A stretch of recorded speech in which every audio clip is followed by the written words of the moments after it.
Hello all of you, welcome back to my channel. मैं आज आप लोगों के लिए लेकर आ चुकी हूँ एक कलेक्टिव रीडिंग जिसका टॉपिक रहने वाला है कि वह आपसे बात क्यों नहीं करते। Why are they not talking to you, why are they silent. Okay, वो आपसे कुछ कहते क्यों नहीं है, कुछ बात क्यों नहीं कर रहे, कुछ भी एक्सप्रेस क्यों नहीं कर रहे। हमें जानने की कोशिश करेंगे। रीडिंग जनरल है, कलेक्टिव है। हो सकता है कि आपकी सिचुएशन के साथ कुछ परसेंट रेजोनेट करे, एक्यूरेटली रेजोनेट करे या बिल्कुल रेजोनेट ना करे, दैट कुड बी पॉसिबल। तो ओपन माइंडेड होकर सुनिएगा। ये एक जनरल कलेक्टिव रीडिंग है। किसी के साथ एक्यूरेटली मैच करती है, किसी के साथ बहुत कम मैसेजेस मैच करते हैं। तो फ्री माइंडेड होकर, ओपन माइंडेड होकर सुनिएगा। ज़बरदस्ती अपने आप को रीडिंग में फिट इन मत कीजिएगा। ये रीडिंग सभी ज़ोडिएक साइंस के लिए है, हर उम्र के व्यक्ति के लिए है, टाइमलेस है। आप जब भी इस वीडियो को देख रहे हैं, यह आपके साथ तभी रेजोनेट करेगा, फिर चाहे आप इस वीडियो तक कितने भी समय बाद क्यों ना पहुँचे हों। ओके, क्योंकि जो मैसेज आपको जब मिलना होता है वो तभी आप तक पहुँचता है। आइए चले देखते हैं व्यूअर्स यहाँ पे कि वो आपसे बात क्यों नहीं करते, वो चुप क्यों हैं। चलिए,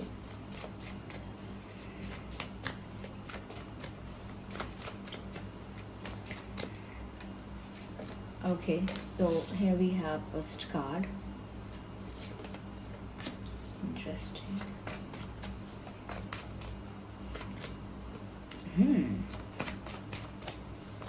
I need one more card.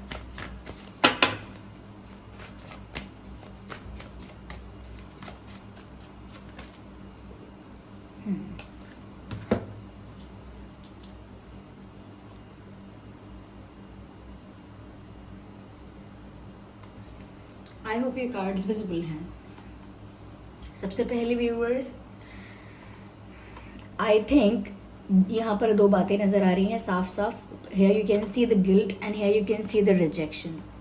In both the cards ये दोनों एक दूसरे को इस तरह से कंप्लीट करते हैं कि यहाँ पर आपके पर्सन बहुत ज़्यादा गिल्टी फील कर रहे हैं। तो this could be one of the reason जिसकी वजह से वो चुप हैं, कुछ बोल नहीं रहे हैं। ये भी एक कारण हो सकता है कि वो बहुत ज़्यादा गिल्टी फील कर रहे हैं फॉर समथिंग दे डिड। उन्होंने कुछ ऐसा किया है, कुछ ऐसा किया है जो उस वक्त तो उनका इंटेंशन वो गलत नहीं था, लेकिन जब वो चीज़ हो गई, उसका जो रिजल्ट आया कहीं ना कहीं वो गलत आया या इनजस्टिस हो गया या अनफेयर कुछ हो गया, जबकि उन्होंने इंटेंशनली शायद ऐसा सोचकर नहीं किया था। ओके, डेलिबरेटली आपको हर्ट नहीं करना चाहते थे, डेलिबरेटली आपको डिसरिस्पेक्ट करना, अवॉइड करना, फॉर ग्रांटेड लेना, ये सब नहीं चाहते थे। बट समवेयर कुछ तो उन्होंने ऐसे एक्शंस, जेस्चर्स, बिहेवियर कुछ ऐसा किया है पोर्ट्रे, जिसकी वजह से आपको हर्ट हुआ है या आपने बिट्रेड फील किया है, थोड़ा सा आपने डिसरिस्पेक्टेड फील किया हो सकता है, अपनी प्रेजेंस को अनवांटेड फील किया हो सकता है कि शायद मेरी मौजूदगी का, मेरी प्रेजेंस का कोई वैल्यू नहीं है इनकी लाइफ में। मेरी प्रेजेंस हो ना हो, इनकी लाइफ सेम रहेगी। तो ये भी एक डिसरिस्पेक्ट आपको फील हुई हो सकती है। तो रीजंस यहाँ काफ़ी सारे हो सकते हैं, पर कुछ ऐसा ही है जिसमें आपके साथ कुछ ऐसा किया गया है कि जिसकी वजह से अब वो गिल्टी फील कर रहे हैं। तब किया होगा तो कूलनेस में कर दिया होगा, जल्दी में किया होगा, बिना सोचे समझे किया होगा, बहुत लाइटली लिया होगा चीज़ों को।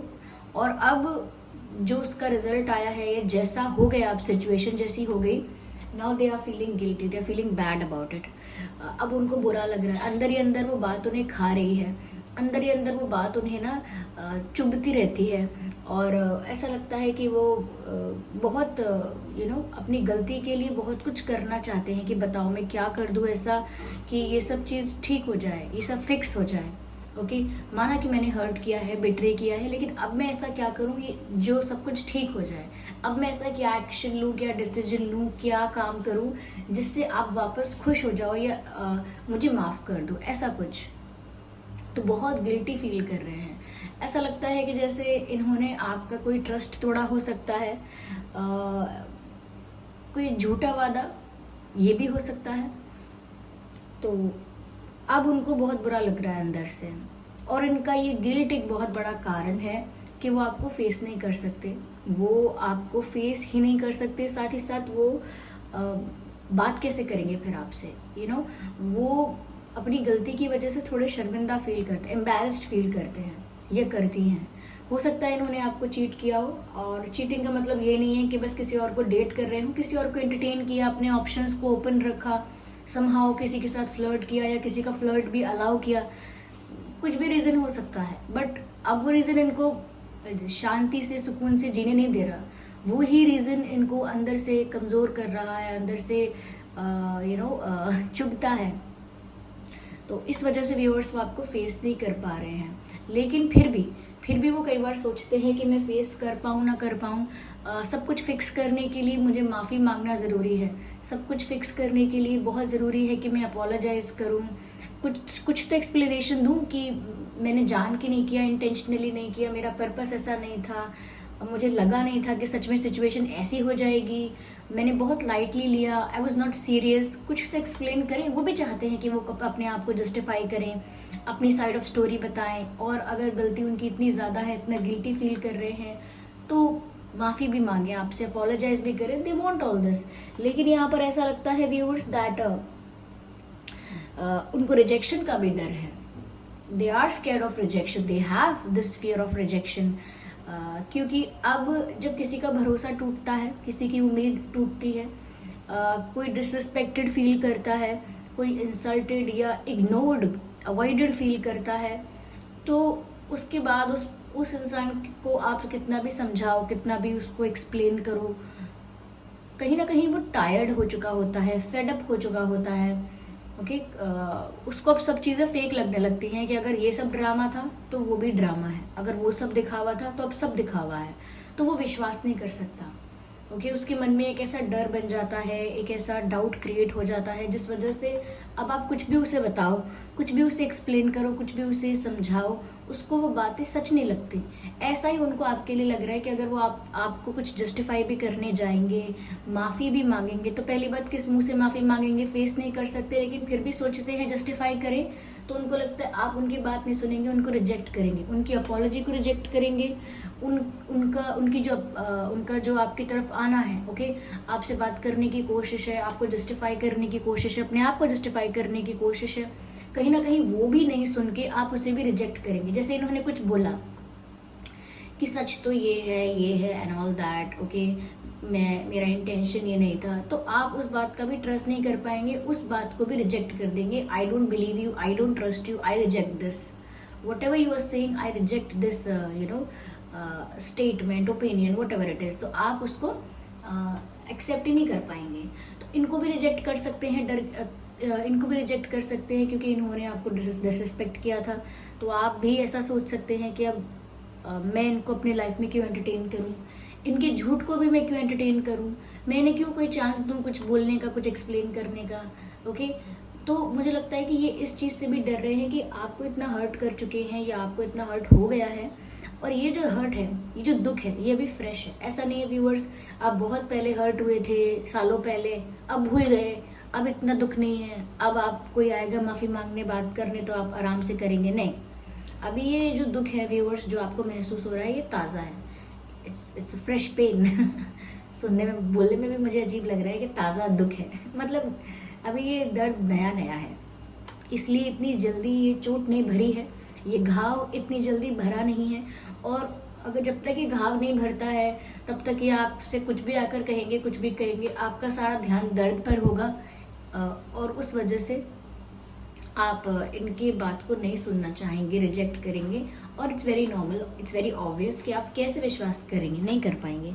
आपको लगेगा भी कोई और पट्टी पढ़ाने आए हैं मुझे, कोई और झूठ बोलने आए हैं, अपने फेवर की बात करने आए हैं, अपने हित की बात करने आए हैं, तो आप विश्वास नहीं करेंगे। आपको लगेगा कि सच में तो ये सच तो ये है कि मेरी प्रेजेंस की कोई रिस्पेक्ट नहीं है, और अब ये बात करने आए हैं तो कोई पर्पस है इनका, तो आप विश्वास नहीं करेंगे। तो इनको डर लगता है कि आप इन्हें रिजेक्ट करेंगे। मुझे ऐसा भी लगता है इन्होंने इस बारे में बहुत ओवर थिंकिंग की है कि ये आपसे बात करेंगे तो क्या करेंगे, लेकिन उस ओवर थिंकिंग कर करके, वही ओवर थिंकिंग कर करके इनको सिर्फ यही समझ में आया है कि आप कुछ नहीं करेंगे, आप इन्हें रिजेक्ट कर देंगे। अब इन्होंने आपको कैसे भी डिसरिस्पेक्ट किया हो, इंटेंशनली अनइंटेंशनली, लेकिन आप इन्हें डिसरिस्पेक्ट करेंगे, इस बात का इनको डर है। आप इनको रिजेक्ट करके डिसरिस्पेक्ट कर देंगे, इंसल्ट कर देंगे, क्योंकि आपने एक बार रिजेक्ट किया, इग्नोर किया, अवॉइड कर दिया, इतने में ही हो गई डिसरिस्पेक्ट, इतने में ही हो गई उनकी इंसल्ट, तो वो डरते हैं उस चीज़ से भी।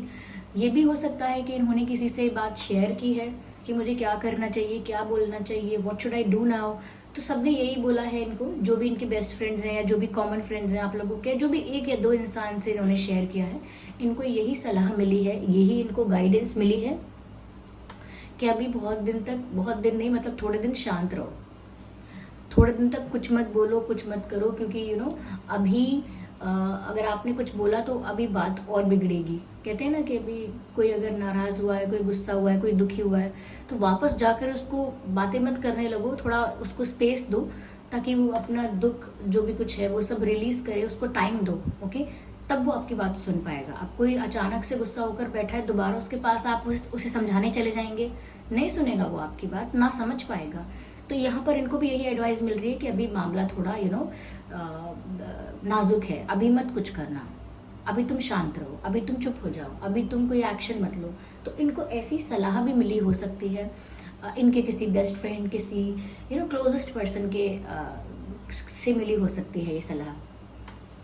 लेकिन ये फेक सिनेरियोज भी क्रिएट कर रहे हैं, जो कि सब करते हैं। ये ऐसा है कि ये सिचुएशन ही ऐसी है, तो वो फेक सिनेरियोज क्रिएट कर रहे हैं। ऐसा हो गया तो अगर ये कह रहे हैं कि चुप हो जाओ, कुछ बोलो मत, कुछ करो मत, मैंने कुछ नहीं किया, और सच में वो मूव ऑन कर चुके होंगे, तो वो भूल गए, फिर जाके फ़ायदा क्या होगा। या फिर वो ऐसा भी इमेजिन कर रहे हैं कि अगर मैंने माफ़ी मांगी और इन्होंने मुझे रिजेक्ट किया तो वो सब तरह का, हर तरह का केस, हर तरह की सिचुएशन सोच कर देख रहे हैं, इमेजिन करके देख रहे हैं। Ultimately they want the growth of this connection. अब तो वो चाहते ये हैं, गिल्टी फील कर रहे हैं, बुरा फील कर रहे हैं, तो वो चाहते हैं कि मैं नहीं चाहता या मैं नहीं चाहती कि रिश्ता खत्म हो, मैं तो चाहता हूँ या चाहती हूँ कि रिश्ता ग्रो करे। So now they want this growth with you. अब उन्हें आपके साथ वो ग्रोथ चाहिए। They want to nourish and nurture this relationship again. वो रीग्रोथ चाहते हैं, इस रिश्ते को रिजुविनेट करना चाहते हैं, रिक्रिएट करना चाहते हैं, और इस रिश्ते में चाहते हैं ग्रोथ। अब उनका इंटेंशन ये दिख रहा है, उनका इंटेंशन है कि ग्रोथ हो रिश्ते में, और उस ग्रोथ के लिए ही वो थोड़ा आपको स्पेस दे रहे हैं, थोड़ा डिस्टेंस मेंटेन कर रहे हैं कि आपका ना थोड़ा दिमाग एक बार ऐसा ठंडा हो जाए। मतलब ऐसा भी नहीं है कि व्यूअर्स आप एकदम गुस्से में बैठे हैं, लेकिन थोड़ा आपके जो अंदर हर्ट है, पेन है, वो थोड़ा रिलीज हो जाए।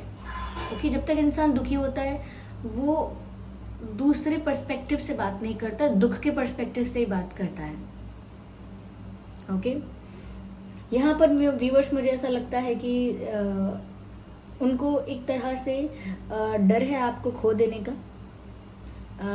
उनको ये भी डर लग रहा है कि आप सच में मूव ऑन कर लेंगे। वो जो फॉलो कर रहे हैं, जिस गाइडेंस को, जिस सलाह को वो मान रहे हैं कि उन्हें अभी बहुत टाइम तक चुप रहना चाहिए, या ये सलाह किसी की नहीं है, इनके खुद के दिमाग की उपज है कि इनको अभी चुप रहना चाहिए, वही अच्छा रहेगा। तो उनको ये भी लग रहा है साथ साथ कि कहीं ये बैकफायर ना कर जाए इनका प्लान, और आप मूव ऑन कर जाओ, फ़ायदा क्या होगा बाद में। तो वो सेपरेशन से डर रहे हैं, वो डर रहे हैं आपको खो देने से। दोनों चीज़ें चल रही हैं यहाँ पर, बट डीप डाउन ऐसा उनको फील हो रहा है कि जैसे सच में खो दिया है मैंने। अब तो ये ऊपर की चीज़ें सिर्फ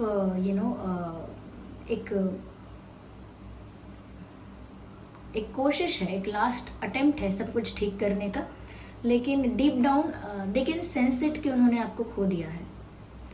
yes,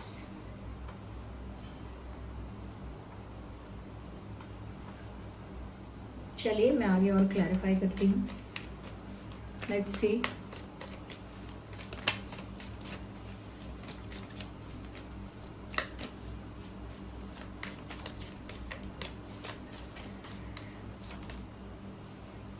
yes, people are helping them, supporting them, guiding them. कोई तो इनका friend, best friend, close person कोई ऐसा है जो इन्हें गाइड भी कर रहा है, या आप लोगों के कॉमन फ्रेंड्स हो सकते हैं जो इन्हें गाइड कर रहे हैं, सजेस्ट कर रहे हैं, और कहीं ना कहीं ये दूसरों के सजेशंस को सुन भी रहे हैं।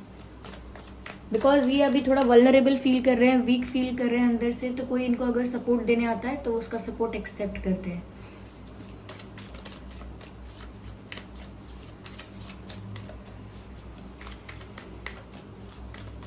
They are sad, they are sad, दुखी तो है,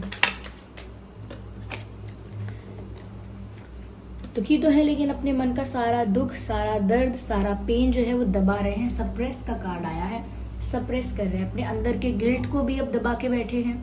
क्योंकि देखिए, जितने समय तक ये चुप रहेंगे, ऐसा नहीं है इनके लिए वो सब बहुत अच्छा होगा, ये जितने समय तक चुप रहेंगे इनका गिल्ट और ज़्यादा बढ़ता जाएगा और इनका गिल्ट इन्हें अंदर से और कमज़ोर करेगा। जब इंसान गिल्टी फील करता है तो वो अंदर से बहुत घुटन महसूस करता है, बहुत सप्रेस्ड फील करता है, बहुत ज़्यादा दबाव महसूस करता है, एक बर्डन फील करता है, एक बैगेज फील करता है।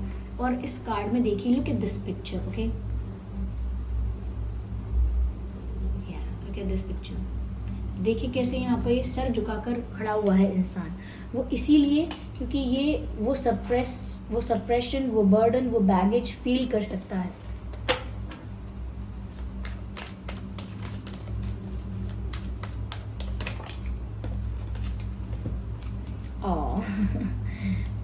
They want to grow this bond and friendship with you again. वो चाहते हैं कि ये दोस्ती, सबसे पहले वो चाहते हैं कि वो आपके बेस्ट फ्रेंड बन के रहें, जिससे कि आप उनके साथ अपना सारा दुख, अपने सारे मन की बातें, सब कुछ ओपनली ऑनेस्टली डिस्कस कर पाओ। एक हार्ट टू हार्ट कॉन्वर्जेशन आपके साथ चाहते हैं, लाइक अ फ्रेंड। ऐसा नहीं है कि एक क्या कहते हैं, पार्टनर की तरह या एक एक मेच्योर पर्सन की तरह आपसे बात करे, नहीं, वो आपसे एक फ्रेंड की तरह, एक क्लोजेस्ट फ्रेंड की तरह आपसे बात करना चाहते हैं। और कहीं ना कहीं वो चाहते हैं कि एक बॉन्ड, एक दोस्ती का बॉन्ड, एक फ्रेंडशिप का बॉन्ड आप लोगों के बीच क्रिएट हो जाए जो अनब्रेकेबल हो। तो वो दोस्ती करना चाहते हैं। You can see this pink tree here, you can see this pink tree here, you can see this yellow tree here, and with the combination of both, here we have the orange color or the orange leaves we can say। तो यहाँ पर ऐसा लगता है वो आपके साथ मिलकर अपना रिश्ता फिर से क्रिएट करना चाहते हैं, कुछ प्रोडक्टिव करना चाहते हैं, कुछ आप अपना कहो, कुछ ये अपना कहें, और एक अच्छा सा ब्यूटीफुल सा इक्वेशन क्रिएट हो, इक्वेशन बन जाए, एक अच्छी सी बॉन्डिंग बन जाए, एक अच्छी सी केमिस्ट्री, क्योंकि ये तो केमिस्ट्री है ना this pink and yellow and orange, या तो ये तो केमिस्ट्री है ना। तो एक अच्छी सी केमिस्ट्री क्रिएट करना चाहते हैं, लेकिन शुरुआत जो है उसकी वो फ्रेंडशिप से करना चाहते हैं, शुरुआत करना चाहते हैं मित्रता से। ओके, तो पहले उन्हें आपका अच्छा दोस्त बनना होगा, आपका विश्वास जीतने के लिए, and that's the plan. Well, that's not the plan, but that's how they are thinking right now. ऐसा वो सोच रहे हैं इस वक्त। Okay, I need one car. तो व्यूअर्स, ये बैकग्राउंड में जो आवाज़ है ये एरोप्लेन की आवाज़ है, इसे भी इंजॉय कीजिए।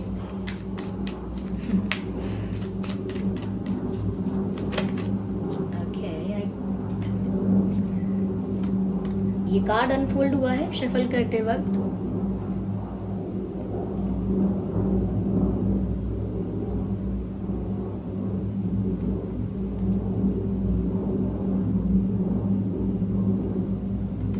तो व्यूअर्स, यहाँ पर गाइडेंस की बात है। मुझे ऐसा लगता है समवेयर इनको ना थोड़ा गाइडेंस की ज़रूरत है, और ऐसी गाइडेंस की नहीं जो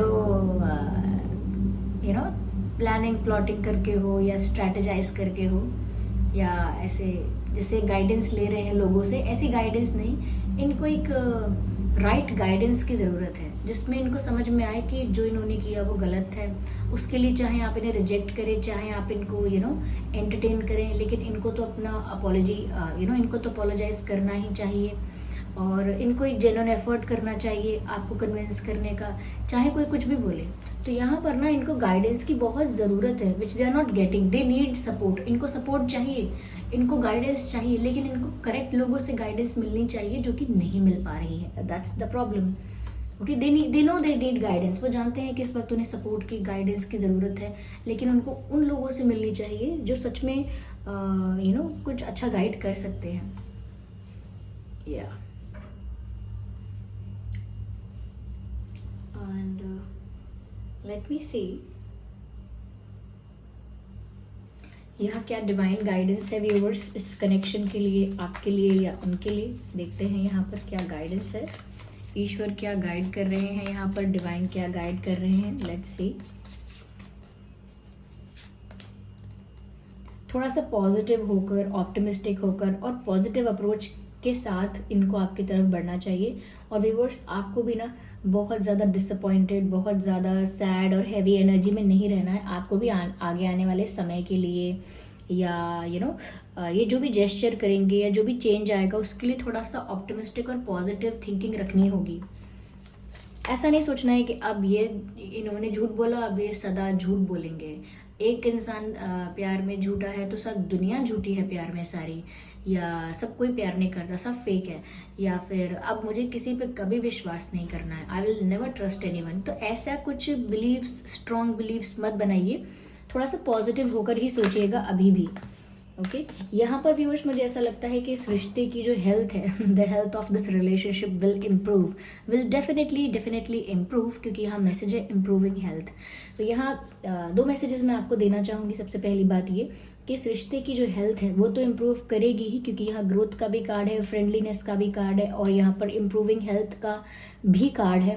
पर साथ ही साथ मुझे मैसेज मिल रहा है किसी के लिए कि व्यूअर्स, अगर आप, आपकी फैमिली में, आपके डियर और डियर वंस में कोई भी है, आपके डियर और नियर वंस में जो कहीं ना कहीं जिसको कोई हेल्थ इशू था आपके परिवार में, आपके रिलेटिव्स में कोई ऐसा जिसकी तबीयत ठीक नहीं है, कोई हेल्थ इशू है, तो मुझे लगता है हेल्थ इम्प्रूव कर सकती है। यहाँ पर डिवाइन आपको गाइड कर रहे हैं, मैसेज कर रहे हैं कि चिंता मत कीजिए, हेल्थ इम्प्रूव करने वाली है। जिसकी भी हेल्थ ख़राब है, यहाँ पर जिसका भी हेल्थ इशू है वो हील हो जाएगा, इम्प्रूव हो जाएगा, टेंशन मत लीजिए। ओके, ठीक हो जाएगा सब। या अगेन इम्प्रूवमेंट का मैसेज है, दिस सिचुएशन विल इम्प्रूव। तो व्यूअर्स, जिस भी करंट सिचुएशन में हैं आप, हो सकता है वो सिचुएशन बहुत अनस्टेबल है, आपकी वर्तमान परिस्थिति हेल्थ वाइज, लव लाइफ में, करियर वाइज बहुत स्टेबल नहीं है, हो सकता है करंट सिचुएशन, बट डिवाइन आपको अश्योरेंस दे रहे हैं सिचुएशन विल इम्प्रूव। आपको कंफर्मेशन दिया जा रहा है कि आप चिंता मत करो, परिस्थिति बदलेगी और सुधार के लिए बदलेगी, इम्प्रूव होगी। So this is the message है व्यूअर्स। आई होप ये रीडिंग आपके लिए हेल्पफुल और रिलेटेबल रही है। अगर इस रीडिंग ने आपको थोड़ा भी गाइड किया है, थोड़ा भी हेल्प किया है, तो वीडियो को लाइक ज़रूर करें, कमेंट करके बताएं कितने % आपकी सिचुएशन से रेजोनेट करती है, आपको हेल्प करती है। ओके, और सब्सक्राइब ज़रूर करें ड्रीम टैरो चैनल को और बन जाएं ड्रीम टैरो फैमिली का हिस्सा। चलिए फिर मिलते हैं अगली रीडिंग में, तब तक के लिए bye bye family, bye bye angels, love you all, bye bye, take care.